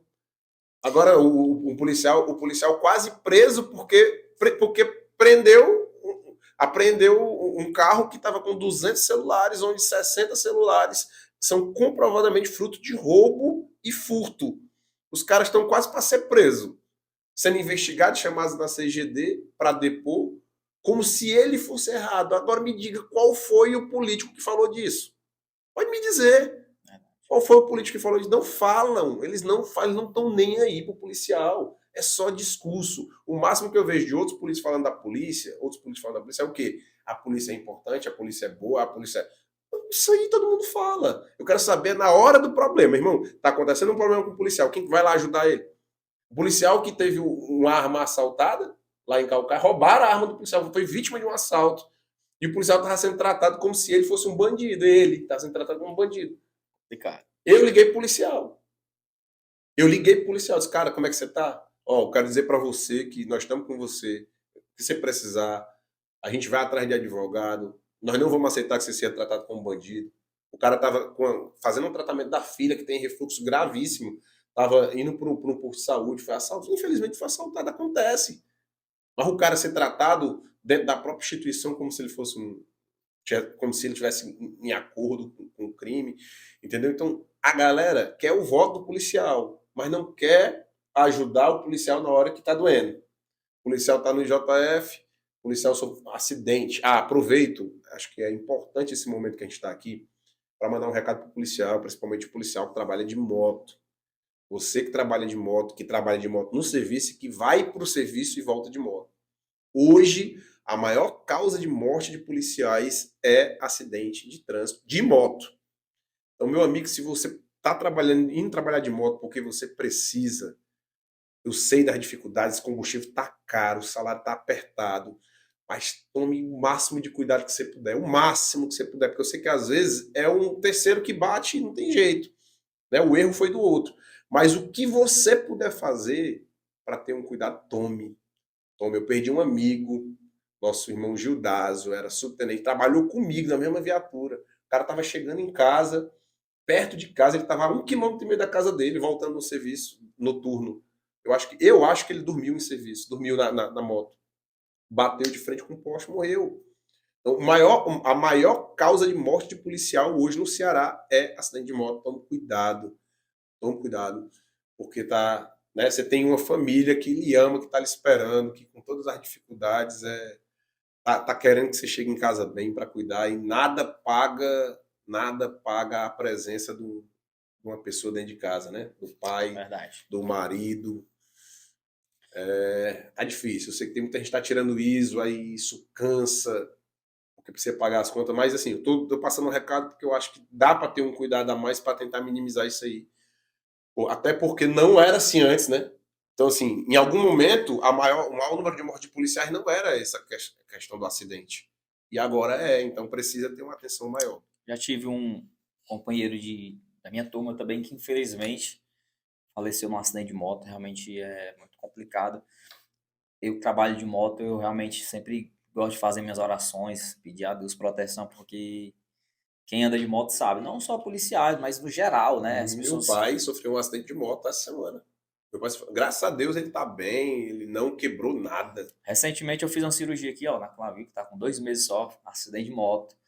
Então, realmente, todo cuidado é pouco. Então, o que o Noel tá falando aqui é de verdade. Isso precisa ser Tinha um encarado com policial que estava seriedade. agora no JF, ele estava indo pro serviço ou voltando, mas era ou indo ou voltando, e ele bateu num cachorro. Ele bateu num cachorro, um cachorro se meteu no meio e bateu. Às vezes não tem como evitar, né? Eu tô falando, tem coisa que dá para evitar, tem coisa que não dá. Ele foi pro JF, tava no JF, tava no corredor. A gente foi atrás do superintendente do JF, entramos em contato com a direção. Eles deram atenção, foi feita a primeira cirurgia. A segunda cirurgia, meu amigo, a gente correndo atrás, enchendo o saco das pessoas do JF para cobrar a cirurgia, e passaram-se quase 12 a 15 dias para fazer a segunda cirurgia. Então, você imagina se a pessoa não cobra, entendeu? É uma situação muito grave, sabe? Enfim, eu acho que essa questão da segurança pública, ela tá a nível de Brasil. Eu posso usar um termo até pesado, mas eu estou sentindo a segurança pública no Brasil, ela um tanto quanto abandonada, sabe? Abandonada. Hoje você vê um discurso muito grande sobre essa coisa da direita e esquerda. E eu sou de direita, sou conservador, sou de direita e sou conservador. Mas assim, eu estou falando de categoria, porque um dos maiores motivos de eu entrar na política foi a defesa e a proteção dos trabalhadores da segurança pública. Essa foi a grande razão de eu entrar na política. E eu vejo que essa pauta, ela está muito deixada de lado, sabe? Hoje o que predomina é esse discurso da questão da direita, esquerda, direita, esquerda, direita, esquerda, e se perdeu a essência da discussão do trabalho do policial. Ninguém fala mais. Ó, todo dia saem decisões do STJ praticamente proibindo o serviço da polícia. E você não vê políticos falando sobre isso. Não se vê, são pouquíssimos políticos que falam sobre isso. O Superior Tribunal de Justiça está proibindo o policial de trabalhar. Ele disse: o policial não pode abordar baseado na intuição, na experiência dele como policial. Isso aí já mata, assim, 70% do trabalho do policial. O policial não pode abordar baseado numa denúncia anônima. Olha o absurdo. O Ceará está dominado por facção. O estado do Ceará está dominado por facção. Aí tem um cidadão que mora na periferia, que é dominado por facção, e ele identificou um indivíduo armado vendendo droga. Ele quer denunciar. Mas alguém acredita que ele vai denunciar dizendo o nome dele? É óbvio que a denúncia vai ser anônima. Ele tem medo de morrer. Então ele vai fazer uma denúncia anônima. Só que agora a denúncia anônima não é válida para fazer uma busca pessoal. Então, se um morador da favela, da periferia, ligar para a CIOPS, dizendo: ei, tem um cara aqui na rua, na esquina, e ele tá armado, e ele tá vendendo droga. Agora, ele tá de blusa vermelha. Aí o policial vai para lá, só que a denúncia é anônima. Como a denúncia é anônima, ele não pode abordar. Ele não pode abordar, porque não se pode fazer busca pessoal baseado em denúncia anônima. Não se pode entrar num domicílio para pegar droga baseado em denúncia. Olha, e veja, o que eu tô falando aqui, você pode ter um caso em que o cara lá já foi preso por tráfico. Só que aí tá tendo uma nova denúncia que tá tendo droga dentro da casa. Só que a denúncia é anônima. O policial não pode entrar. Não pode. Aí o que que isso acontece? Você mata o profissional de segurança. Eu vou contar só uma história bem breve de um policial que me passou quando saiu essa decisão do STJ dizendo que não pode abordar baseado na experiência.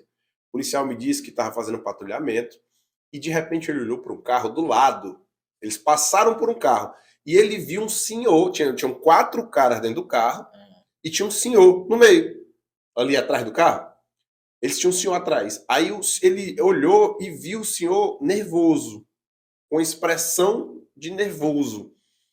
E ele disse: vamos abordar? Olha, entenda, não havia denúncia que tinha alguém dentro do carro sendo vítima de nada. Ele simplesmente passou e viu na expressão do cara nervoso.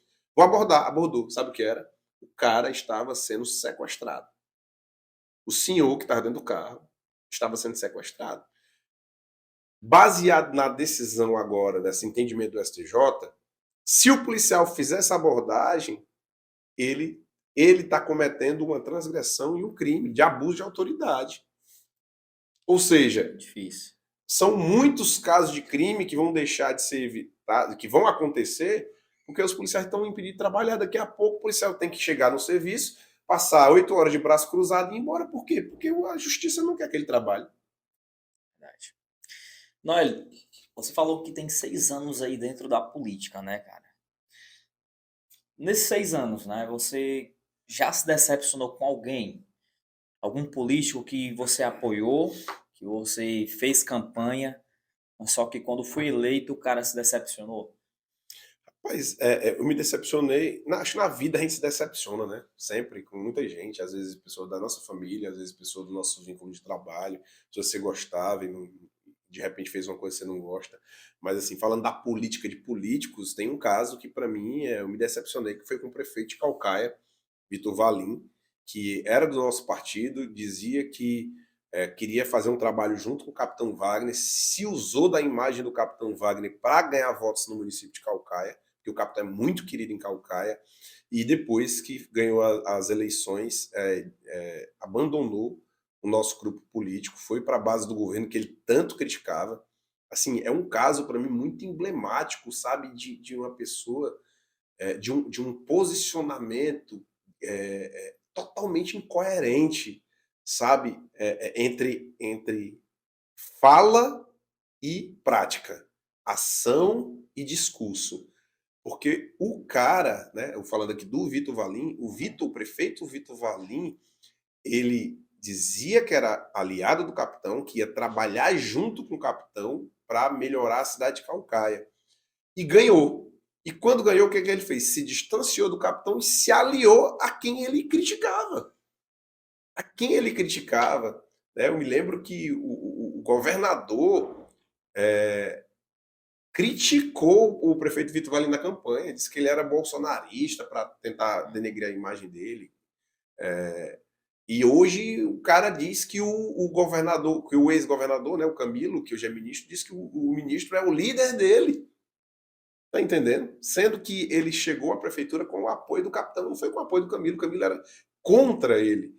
Então, para mim, foi uma grande decepção. Né? Assim, eu não era amigo dele, então é uma decepção da política mesmo. Como nunca fui amigo muito próximo dele, fui deputado junto com ele, e confesso que na Assembleia ele não era muito próximo da gente. Assim, se falava, se cumprimentava normal, respeitosamente, mas como prefeito, para mim, uma grande decepção. Espero que no ano que vem aí a população de Calcaia possa dar a ele o que ele merece. Que o que ele merece é sair da prefeitura. Bom, tem algumas pessoas aqui fazendo alguns comentários, Noel, concordando com isso aí que você falou agora, com relação ao prefeito de Calcaia, né? Teve um que falou que, assim, essa foi a maior covardia da política, né? Porque realmente o povo de Calcaia elegeu ele com a esperança de que tudo mudasse realmente de forma positiva, né? E as pessoas realmente, eu conheço algumas pessoas que moram lá e elas também têm esse sentimento de decepção. Teve o Alberoni, que você disse que conhece, ele falou que o cara simplesmente falava que era aliado ao capitão e simplesmente ficou do lado de quem ele criticava o programa inteiro na TV. Se você for pesquisar, você vai ver na internet discursos do Vitor Valim criticando o Lula, criticando, inclusive insinuando, ele insinua abertamente que os filhos do Lula enriqueceram através de corrupção. Ele insinua isso, Aham. tá claro, é só olhar o vídeo. E de repente você vê o cara pedindo voto pro cara que ele tá acusando de ter enriquecido de forma ilícita. Tá entendendo? Não é um absurdo? Você pegar, chama um cara, peraí, chama um cara de ladrão, que o cara tá roubando, e de repente eu peço voto pro cara que eu disse que o cara tava roubando. Né? No mínimo, esse pedido de voto tinha que vir, ele deveria vir, pô, não, cara, eu acusei ele naquele momento, mas foi comprovado que isso não aconteceu, mas não vem, é só assim, ó, acha que as pessoas não têm memória, tipo assim, ei, pessoal, vota nesse cara aqui, aí a pessoa que tem memória, né, mas peraí, eu tava dizendo que o cara era ladrão, tá pedindo pra votar no cara? O que que esse... Aí a população fica assim, ó, o que é que esse cara ganhou para ele estar pedindo para eu votar num cara que ele chamou de ladrão? Tem alguma coisa errada aí, né? Então, enfim, foi aí uma grande, grande decepção, principalmente porque Caucaia, eu fui vereador na capital, fui deputado estadual, mas Caucaia é o município que eu nasci, fui criado, né? Onde eu estou diariamente em Caucaia, visito meus pais sempre lá no bairro do Grilo. Então é um município, Caucaia tem um potencial gigantesco. Eu Verdade. sentei com o Valim no início da gestão dele, acho que o segundo mês de mandato, eu fui na prefeitura, nesse momento ele ainda estava, né, ainda próximo da gente, não tinha distanciado completamente, mas dá para ver que ele não ia ficar tão próximo da gente, mas fui lá e fiz uma sugestão a ele, porque eu sei que Caucaia tem um potencial enorme, ali naquela parte da Ponte da Tabuba, entre Caraí e Tabuba, a caminho do Cumbuco. Eu sugeri a ele que tem uma área de terreno ali perto daquela barraca redonda, onde tem o encontro do rio com o mar, ali né, na Aham. Caucaia, que para mim, é um dos locais mais bonitos do Ceará. Dos locais mais bonitos do Ceará. Eu sugeri a ele que ele fizesse uma grande praça ali, com quadra, com espaço para beach tênis, com espaço para estacionar, o nome da cidade, para a galera parar e bater uma foto ali e levar o nome da Caucaia para o mundo todo. Verdade. Sabe, ali a galera usa ali para fazer o kitesurf, é um cenário mesmo paradisíaco.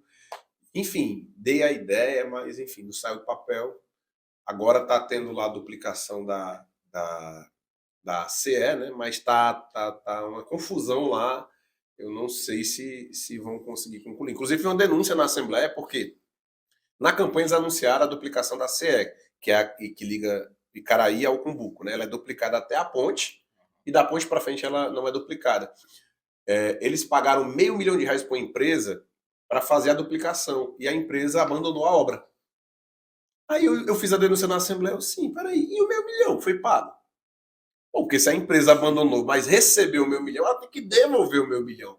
Inclusive, eu vou até pedir aos meus amigos que têm essa qualificação mais técnica para saber se a empresa devolveu, porque a empresa saiu, entendeu? Então, eu acho que teve, inclusive, uma nova licitação para vir essa nova empresa. Não sei se é a mesma que tinha desistido acabou voltando. Mas checar se esse R$ 500.000 foi devolvido, porque isso é dinheiro nosso, é dinheiro da população que paga imposto e tem que ser fiscalizado. Realmente. Caucaia, se ela tiver realmente alguém que cuide, ela, como você disse, tem um potencial enorme para ser uma das maiores cidades do Brasil. Tem o Wanderson Cavalcante está pedindo para você falar um pouco, Noélio, sobre o sistema socioeducativo, né? Sobre o que você acha que dá para melhorar, o que as pessoas esperam. Tem muita gente que nem conhece o sistema socioeducativo, não sabe nem que ele existe, como é que funciona, né? É por aí que eu ia começar. Na verdade, quando eu converso com os agentes socioeducadores, eu costumo dizer a eles que eles precisam primeiro se apresentar para a população. Porque muita gente não sabe o que é. O agente Verdade. socioeducador, para quem não conhece, ele é aquele trabalhador que trabalha no presídio de menor, né? O centro socioeducativo, em resumo, é o presídio de menor, é onde fica aquele menor que foi apreendido, que cometeu um ato infracional, que eu estou falando aqui porque é o que a lei diz, viu? Ele cometeu um ato infracional, e ele vai ter que cumprir essa pena, né, essa medida socioeducativa. Aí ele vai lá para o presídio de menor, que é o centro socioeducativo. E aquele profissional que cuida dele lá é o agente socioeducador. É como se fosse um policial penal do menor. Não tem o antigo agente penitenciário que cuida do preso maior? No caso do menor de idade, não é o policial penal, é o agente socioeducador. É uma categoria completamente abandonada. Os governos de esquerda são totalmente contra os trabalhadores da segurança. É uma realidade. Pode ter ali alguma exceção, mas a grande maioria da postura dos governos de esquerda é ser contra profissional de segurança, é tratar com descaso. E esses trabalhadores merecem respeito e dignidade. Já fizemos vários atos para a defesa deles. O salário deles é ínfimo no Ceará, mas era pior. Eles recebiam R$ 1.000 e poucos. Nós fizemos algumas manifestações, o salário melhorou um pouco. Precisa melhorar a carga horária, precisa melhorar a atenção, o respeito. Aqui tem a questão de que eles não têm efetividade, porque não é concurso público, né? É seleção pública. Então é um contrato de 2 anos que eles prorrogam esse contrato. Enfim, são trabalhadores extremamente importantes que precisam ser valorizados, mas que nesse momento a gente está num cenário muito ruim, porque é um governo no Ceará de esquerda e um governo federal de esquerda.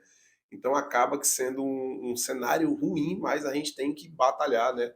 Aproveitar o mandato do nosso irmão lá, Reginaldo, que é um bombeiro, que é da área da segurança, para poder falar um pouco mais sobre essa pauta. Então, dizer para os trabalhadores do sistema socioeducativo que a gente está junto com vocês. Me comprometo aí, acredito que até talvez setembro eu deva ir a Brasília, e eu quero levar para Brasília algumas ideias para valorização do sistema socioeducativo, aproveitar o mandato da Daiane, que é a esposa do capitão, tenho proximidade com ela, a gente tá junto, sempre dou sugestões, dicas para ela, e vou pedir para levantar essa pauta de vocês lá na Câmara Federal. Massa. Então tá aí. Vocês aí que trabalham no sistema socioeducativo, pode ter certeza que vocês vão ter um representante aí para. Deixa eu aproveitar que foi uma fala sobre o sistema socioeducativo. Eu fui visitar um desses centros e os menores eles tinham incendiado o centro. Incendiaram, baderna, queimaram tudo. Quando eu cheguei lá, estava chegando um caminhão cheio de colchão novo. Assim, olha, entenda, eles queimaram os colchões que eles dormiam. E no outro dia não, no mesmo dia chegou colchões novos. E eu visitava quartéis da Polícia Militar no interior do Ceará, onde tinham colchões que já estavam naquele quartel há 10 anos. 10. Olha só, quando a gente fala em inversão de valor, é um termo meio clichê, né? Todo mundo fala de inversão de valor, é clichê. Mas olha o absurdo. O cara policial, trabalhador, arriscando a vida para defender a população, o colchão lá do local onde ele trabalha, porque ele fica 2 dias no interior, né? Lá. Então precisa dormir. 10 anos que o colchão estava lá. E um vagabundo que matou alguém, que estuprou alguém, que roubou alguém, ele queimou o colchão para ele dormir, no outro dia já tinha um colchão novo. Isso é para que cenário mais claro de inversão de valor do que isso? Verdade. Muito complicado. O Cavalcante, acho que é Cavalcantizando o nome dele aqui, tá dizendo assim, ó. O açaí bom. Diz aí o Noélio que ele tá na falta aqui no Racha, viu?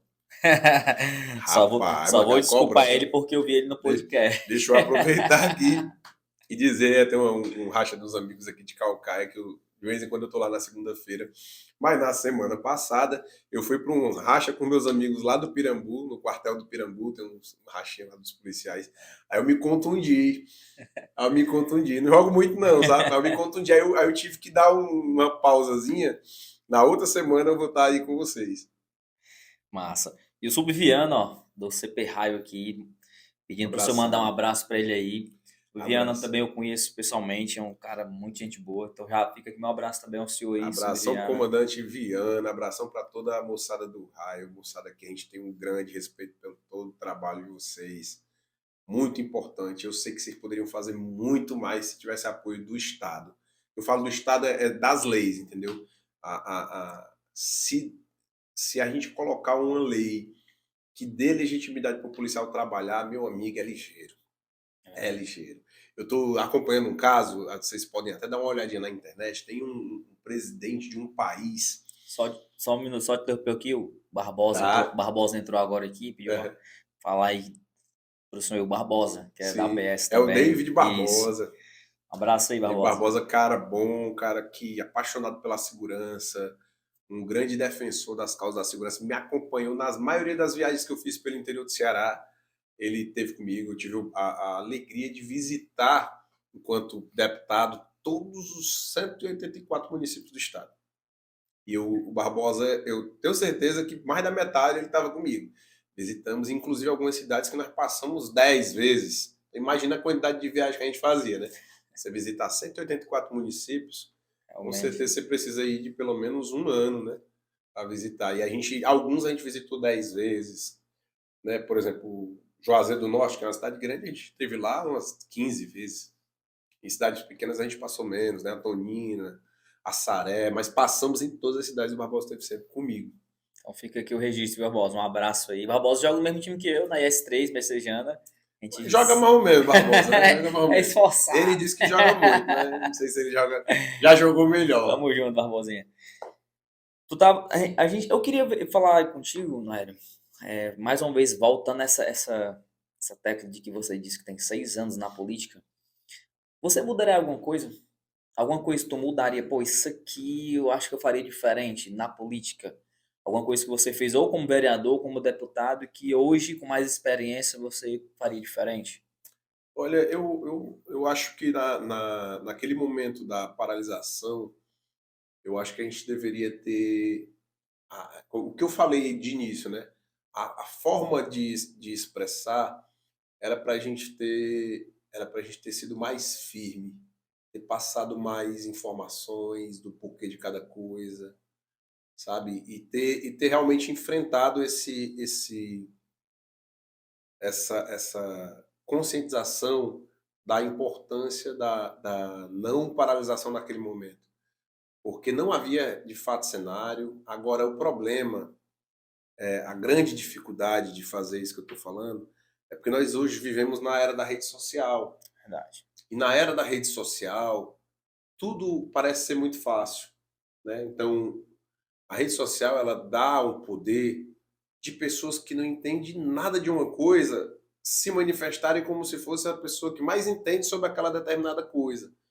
Então, é muito complicado, porque as paixões, elas às vezes tomam de conta e eu vejo muito isso. Às vezes eu vejo um vídeo de alguém na internet e o cara tá falando sobre um determinado assunto. Por exemplo, o cara tá falando lá sobre carro.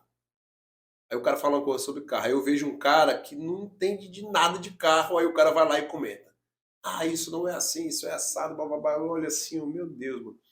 Então, assim, a dificuldade é porque na era da rede social, tudo que você fala na rede social vem uma onda, uma avalanche, sabe, de pancada, de ataque. E às vezes você não tem como responder tudo, não. Verdade. Sabe? Então, ainda tem coisas que precisa desse tete a tete, do olho no olho, para que a pessoa possa entender. Às vezes você diz uma coisa na rede social e você apanha. E você diz a mesma coisa olhando no olho da pessoa e a pessoa lhe entende.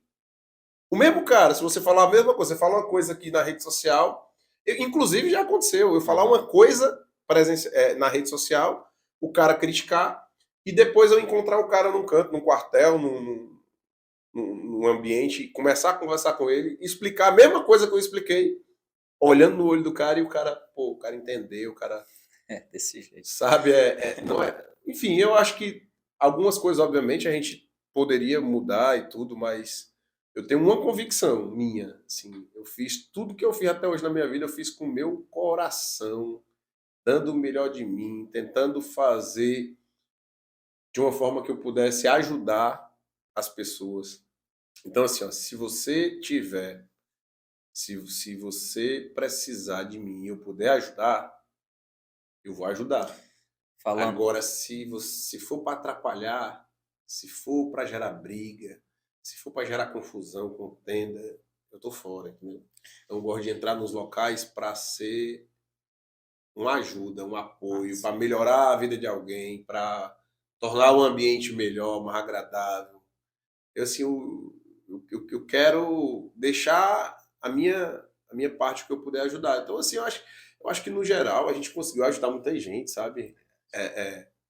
Não é à toa, não. Se você for analisar, pô, a gente tirou quase 43 mil votos. Então, isso não é fácil. Ó, o ex-prefeito de Calcaia, o cara foi prefeito de uma das maiores cidades do estado do Ceará. A gente tirou mais voto do que ele. O ex-prefeito de Juazeiro do Norte, cidade grande do Cariri, nós tiramos mais voto que ele. Gente que tem muito dinheiro, sabe? Cara que vem de família milionária. A gente sabe que gastam muito dinheiro em campanha. Nós tiramos mais voto do que muitos desses. Entendeu? Então, assim, eu acho que a gente tá no caminho, ter tranquilidade. Deus sabe o momento de cada coisa. No ano que vem, né, nós estamos chegando a 2024, ano que vem eu devo estar na rodada da política novamente, junto com o Capitão Wagner, acredito nele, sabe? Vou estar junto, porque a gente tem que trabalhar mesmo, não tem pra onde correr, não. A gente vai deixar. é, é, existe uma expressão que é muito usada, sabe? Que, em resumo, ela diz o seguinte: que para o mal predominar, só precisa que as pessoas boas não façam nada. Verdade. É só o bom se omitir, entendeu? Então a gente precisa fazer alguma coisa. Você É falou puxada, aí. é cansativa, sabe, assim, eu abri mão de muitos momentos com a minha família por conta do meu trabalho. Muito mesmo, muito. Tanto que quando eu saí agora, que a gente não venceu a eleição, eu aproveitei Aham. para dar essa aproximada, aproveitar, sabe, com a família, com a minha esposa, com os pequenos, né, com a Isabelinha viajar, brincar. E aproveitar um pouco, porque eu sei que daqui a pouco começa a P de Começa novo. tudo de novo, né? Aí tem que ter aproveitado, né? Porque a última vez que eu tirei férias foi em 2011. Se repetir, eu só vou tirar férias agora em 2030, né? Então Então tem que pronto. aproveitar. Que realmente se repita e você só tira em 2030. Noel, falou em ajuda aí, e aí eu, lendo aqui o comentário do subtenente Viana, do CP Rasos, acho que você se lembra dele, é um cadeirante lá, ele é policial militar, foi num acidente na residência dele, onde ele acidentou, e ele tá lembrando aqui, né? Noel me ajudou muito quando eu cheguei acidentado no JF, não queriam bater a minha tomografia, e então o vereador Noélio, né, bateu o pé e conseguiu que fosse feito o exame, né? Então ele tá agradecendo mais uma vez aqui. Vários casos. Eu me lembro de outro caso, de um policial que ele levou um tiro. Ele levou um tiro de raspão na cabeça. Na cabeça. E ele estava no JF. Ele chegou no JF e colocaram a maca dele na fila da tomografia. Só que tava perto da hora do almoço. E eu tava lá, a esposa dele tava lá. Aí eu lá tava lá, de repente, quando eu vi o pessoal da tomografia saindo para ir almoçar. Tu acredita? Acredita? Um cara, não é porque é um policial, não, é qualquer pessoa. O Verdade. cara tá lá, vítima de um tiro na cabeça. E a pessoa vai sair para almoçar? É, Para almoçar? é Meu descaso. amigo, é um absurdo. Na hora que eu vi aquilo ali, eu entrei, peraí, vocês vão fazer a tomografia do rapaz que tá aqui, não? Não, a gente tá indo almoçar. Minha senhora, o rapaz levou um tiro na cabeça. Ele está aguardando aqui para saber a situação dele, se ele tem que subir para fazer uma cirurgia agora. E só o que vai ter condições de dizer é depois de fazer o exame. Ele pode estar precisando abrir a cabeça dele. Como é que vai saber se não fizer a tomografia? Ela, não, tá bom, a gente vai fazer. Aí voltaram e fizeram a tomografia do policial. É Até, complicado. até hoje esse cara é meu amigo. É meu amigo, um cara muito, muito querido. Eu não vou falar aqui o nome dele, porque na época ele foi criado pela avó dele. Na época ele escondeu dela que ele levou esse tiro, sabe? Aham. Porque ele tinha muito medo dela, do nervosismo, acabar tendo uma parada cardíaca. E ele, até hoje ela não sabe o que foi. Ela acha que foi uma batidinha, que ele bateu a cabeça em algum lugar. Ela não, então, assim, só por conta disso eu não vou falar o nome dele, mas ele mora ali na cidade de Cascavel. É um policial que virou uma amiga, a família dele virou amiga da gente e são muito gratos por conta dessa intervenção. Então, é isso a importância de ter um político que seja, que coloque essa atenção de estar presente, não é só de discurso e nem só em período eleitoral, é de chegar junto na hora que a pessoa precisa, meu amigo, porque, na verdade, às vezes, você não precisa nem ser político, né? Porque antes de eu ser político, antes de eu ser vereador, antes de eu ser deputado, eu já fazia isso. Eu era diretor de uma associação e eu estava lá direto no IJF. E quando eu ganhei para vereador, muita gente achava, não, agora eu viro vereador e não vai mais. Não, pelo contrário, fomos. Aí eu fui eleito deputado, aí disseram, não, agora ele não vai mais não. Aí continuamos indo. Aí a gente perdeu a eleição, agora ele não vai mais não.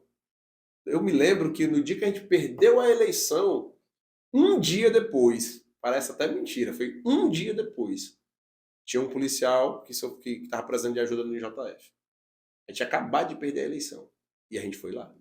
Então, assim, não é uma questão de cargo político, a gente não faz isso por cargo político. A gente faz isso porque a gente gosta de ajudar e não tem quem faça, pô. Não tem. Entendeu?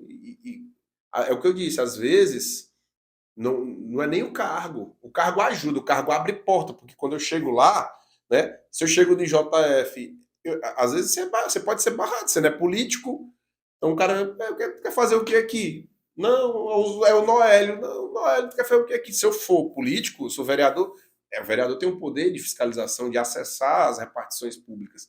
Então, eu não vou ser impedido de entrar no IJF sendo vereador, sendo deputado. Então, hoje, sem ser, eu posso ser impedido. Né? Mas a gente, como construiu um laço de amizade, as pessoas conhecem a gente, sabe que a gente vai lá, não vai para fazer baderna, não vai para arrumar confusão, não vai para tentar ajudar, então a gente ainda tem, graças a Deus, essas portas abertas. Massa, cara. Realmente o que eu posso ver aqui nas mensagens são muitas mensagens realmente de gratidão a ti.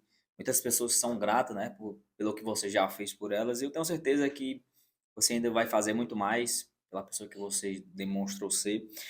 Noélio, nosso podcast está terminando aqui, mas eu já quero fazer uma pergunta já pensando em futuro, né? 2024 está chegando, ano de eleição para vereador. Eu queria que você deixasse um recado para quem já é seu eleitor, para quem ainda não é, e eu quero que você diga uma mensagem pro pessoal, o que eles podem esperar do Noélio para 2024. Olha, o Noélio, foram 6 anos de muito trabalho como político. A gente aprendeu muito, amadureceu muito e eu acho que Deus ele me proporcionou esse momento fora do cargo político, até como uma forma da gente melhorar mais ainda, sabe? Eu estou aproveitando esse momento para estudar, para aproximar da família, mas para manter as relações, coisas que eu não conseguia mais fazer por conta daquela agenda lotada de deputado, hoje eu já consigo fazer. Então, ano que vem a gente vai estar na briga, né? Já conversei com o capitão Wagner me pediu que a gente estivesse junto, né, no ano que vem. Estava na dúvida, pô, vamos ser candidato, não vamos? Eu com certeza a probabilidade maior é da gente ser candidato. Então, hoje eu sou um pré-candidato a vereador da capital, né, com muita humildade, sabendo que é o voto mais difícil que tem é o de vereador. Mas obrigado, tão obrigado o voto de vereador, vou contar uma história aqui, que na campanha, uma vez numa campanha, eu fui entregar o Santinho, aí quando eu fui entregar o Santinho, o cara, não, sou candidato também. Aí ele pegou o Santinho e me entregou, eu entreguei o meu para ele, ele entregou o dele para mim, porque tem muito candidato. Todo mundo tem um candidato, um parente candidato, um amigo candidato. Então, assim, é um voto muito obrigado. Mas a gente vai estar lá na disputa, deixando o nosso nome à disposição. A gente tirou em Fortaleza mais de 20 mil votos nessa eleição de deputado. Então a gente recebeu o apoio do fortalezense, né? O reconhecimento do nosso trabalho em Fortaleza foi altíssimo. Eu tirei 43 mil votos, quase 43 mil. Desses 43, mais de 20 mil foram só aqui em Fortaleza. Então a gente foi reconhecido pelo eleitor da capital. Com certeza a gente vai estar trabalhando com muita humildade. Como eu disse, sem prometer mágica, solução mágica. Não existe vara de condão e nem existe super-herói na política. Né? A política é feita de pessoas com falhas, com acertos, e a gente tem que escolher os melhores. Né? A gente tem que escolher os melhores dentro desse cenário aí desafiador que é a política. Sem grandes malabarismos, sem varinha de condão. É trabalho mesmo, e você vai acompanhando aquele cara, não, pô, esse cara tá trabalhando, esse cara tá ajudando, e vamos para cima. Massa. Então vocês ouviram aí agora o Soldado Noélio, né? Realmente aguardo 2024 aí. Ele vem mais uma vez aí, e com certeza com o apoio de vocês, como as pessoas estão comentando aqui, pode contar com a gente, Noélio, E com o capitão também, viu? O com o capitão, capitão. o capitão vai ser o meu pré-candidato aí a prefeito, né? Já foi candidato 2 vezes. Aí eu vejo o pessoal falar assim: ah, já foi 2 vezes e perdeu. Eu disse assim, meu amigo, não se esqueça não que tem gente aí que foi 3, 4 e uma hora ganhou, É né? verdade. Então é assim, a vida da gente é assim. Se eu tivesse desistido na primeira tentativa no concurso público, eu não teria sido policial. Primeiro concurso público que eu fiz, eu não passei, não. Entendeu? O primeiro concurso que eu fiz, eu fiquei foi longe. O segundo também. É assim a vida da gente, né? A gente vai trabalhando, vai amadurecendo e eu vejo que o capitão hoje está bem preparado, viu? Eu acho que ele está no momento realmente de que Eu acho que Deus que decide as horas das coisas e não tem momento melhor para o capitão como ele está agora, né? Está fazendo um trabalho brilhante lá em Maracanaú, pegou o município, a secretária de saúde de Maracanaú pegou o município com a nota 5, está com a nota 8,9 em 5 meses de gestão. Então o cara está realmente empolgado. Eu acho que Fortaleza merece ter essa oportunidade. E é isso aí. Noélio, primeiramente eu quero te agradecer mais uma vez pela tua presença aqui no nosso canal. Dizer mais uma vez a importância que é ter você aqui, conhecer um pouco mais da tua história, dessa oportunidade de você falar para as pessoas que ficaram com algum tipo de ressentimento com você com relação ao que aconteceu no movimento 2020. Mas para nós aqui da família Senhor Papo, só gratidão, muito obrigado de verdade. Olha, muito obrigado, muito obrigado. Assim, só gratidão estar aqui, poder conversar, bater um papo. Parabéns, parabéns aí pelo trabalho. Tenho certeza aí que o canal vai crescer cada vez mais e nós vamos divulgar aí para os nossos amigos também estarem juntos, né? Seguir e acompanhar esse papo que vocês sempre trazem aqui, muito positivo, de muita construção e conhecimento e aprendizado para todo mundo. É isso aí. Valeu. Para vocês que estão assistindo aí, ó, não se esquece de se inscrever no canal, compartilha. E eu quero agradecer a cada um de vocês que comentaram aqui, que mandaram sua mensagem de apoio ao Noélio. Tamo junto, muito obrigado mais uma vez e até a próxima. Valeu!